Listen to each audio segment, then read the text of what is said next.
ഇന്ന് നമ്മൾ ഉണ്ടാക്കാൻ പോകുന്നത് ഒരു അടിപൊളി ടേസ്റ്റിലുള്ള പെപ്പർ ചിക്കനാണ് കേട്ടോ. അടിപൊളി ടേസ്റ്റാണ്, പെട്ടെന്ന് ഉണ്ടാക്കിയെടുക്കാവുന്നതേ ഉള്ളൂ. എൻ്റെ ചാനൽ ആദ്യമായിട്ടാണ് കാണുന്നതെങ്കിൽ ഒന്ന് സബ്സ്ക്രൈബ് ചെയ്യാൻ മറക്കരുത് കേട്ടോ. എന്നാൽ നമുക്ക് വീഡിയോയിലോട്ട് പോയാലോ.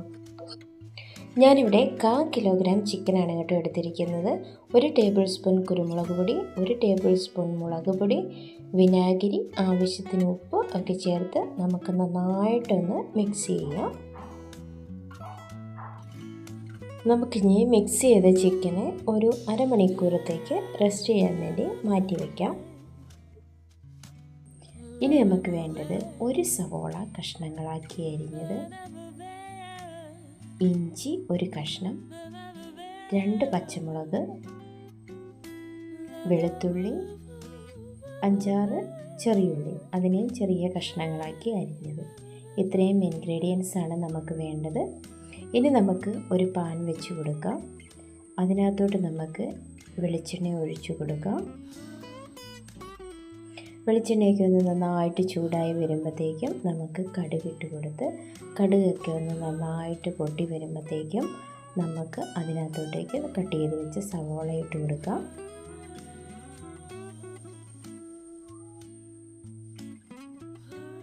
അതിനുശേഷം ബാക്കി എല്ലാ ഇൻഗ്രീഡിയൻസും നമുക്ക് ഇട്ട് കൊടുക്കാം. പച്ചമുളക്, ഇഞ്ചി, വെളുത്തുള്ളി, ചെറിയുള്ളി ഇതെല്ലാം ഒന്ന് ഇട്ട് കൊടുത്ത് നമുക്ക് ചെറുതായിട്ടൊന്ന് ഇളക്കി കൊടുക്കാം. ഇനി നമുക്ക് കറിവേപ്പില ഇട്ട് കൊടുക്കാം. അടിപൊളി ടേസ്റ്റാണ് കേട്ടോ. പെട്ടെന്ന് തന്നെ നമുക്ക് ഉണ്ടാക്കിയെടുക്കാവുന്നതേ ഉള്ളൂ. അപ്പോൾ എൻ്റെ ചാനൽ ആദ്യമായിട്ടാണ് കാണുന്നതെങ്കിൽ സബ്സ്ക്രൈബ് ചെയ്യാൻ മറക്കരുത് കേട്ടോ. ഇത് മുഴുവൻ സ്കിപ്പ് ചെയ്യാതെ കാണാനും മറക്കല്ലേ. ഇനി നമുക്ക് കുരുമുളക് പൊടി 1 ടേബിൾ സ്പൂൺ ഇട്ട് കൊടുക്കാം. 1/4 ടേബിൾ സ്പൂൺ മല്ലിപ്പൊടി, 1/4 ടേബിൾ സ്പൂൺ മഞ്ഞൾപ്പൊടി, 1/4 ടേബിൾ സ്പൂൺ ഗരം മസാല. ഇനി നമുക്ക് മുളക് പൊടി കൂടി ഇട്ട് കൊടുക്കാം. അത് നമുക്ക് 2 ടേബിൾ സ്പൂൺ മുളക് പൊടി ഇട്ട് കൊടുക്കാം. ഇനി അതിന് നന്നായിട്ട് നമുക്കൊന്ന് മിക്സ് ചെയ്യാം. അതിൻ്റെ പച്ചപ്പൊക്കെ ഒന്ന് മാറുന്നോടം വരെ നമുക്കൊന്ന് വഴറ്റിയെടുക്കേണ്ടതായിട്ടുണ്ട്.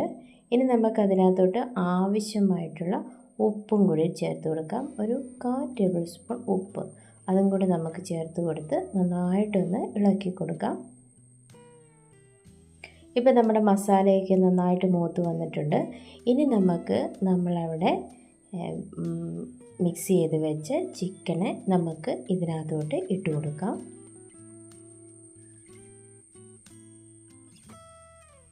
ഇനി നമുക്ക് അത് നന്നായിട്ടൊന്ന് ഇളക്കി യോജിപ്പിച്ച് ഒരല്പനേരം അതിൻ്റെ വെള്ളമൊക്കെ പറ്റി ഒരു ചെറുതായിട്ടൊരു വേവ് വരുന്നോടം വരെ നമുക്കിങ്ങനെ വേവിച്ചെടുക്കേണ്ടതായിട്ടുണ്ട്. ഒരു ഹാഫ് വേവ് ആയി കഴിയുമ്പോഴേക്കുമാണ് നമ്മൾ ഇതിനകത്തോട്ട് വെള്ളം ഒഴിച്ചു കൊടുക്കുന്നത്. വെള്ളം ഒഴിച്ചു കൊടുക്കുമ്പോൾ ശ്രദ്ധിക്കുക, ഒത്തിരി ചാറൊക്കെ വേണ്ടുന്നവർ മാത്രം ഒത്തിരി വെള്ളം ഒഴിച്ചാൽ മതി. ഇല്ലെങ്കിൽ ചിക്കൻ ഒന്ന് വെന്ത് പറ്റാൻ പാകത്തിനുള്ള വെള്ളം ഒഴിച്ചു കൊടുത്താൽ മതി കേട്ടോ. ഇപ്പം ഞങ്ങൾക്കിപ്പോൾ നന്നായിട്ട് ചാറൊക്കെ വേണ്ടത് കൊണ്ട് ഞാൻ ഒരു കപ്പ് വെള്ളം അതിനകത്തോട്ട് ഒഴിച്ചു കൊടുക്കുകയാണ്. ഇനി വെള്ളമൊക്കെ ഒഴിച്ചു കൊടുത്ത് നന്നായിട്ടൊന്ന് ഇളക്കി നമുക്ക് നന്നായിട്ടൊന്ന് അടച്ച് വെച്ച് വേവിക്കാം.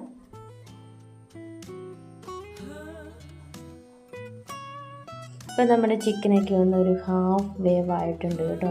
നമുക്ക് അതിനെ ഒന്ന് നന്നായിട്ട് ഇളക്കിയൊക്കെ ഒന്ന് കൊടുത്ത് ഇനിയും നമുക്കൊന്ന് അടച്ച് വെച്ച് തന്നെ ഒരു പ്രാവശ്യം കൂടെ വേവിക്കാം.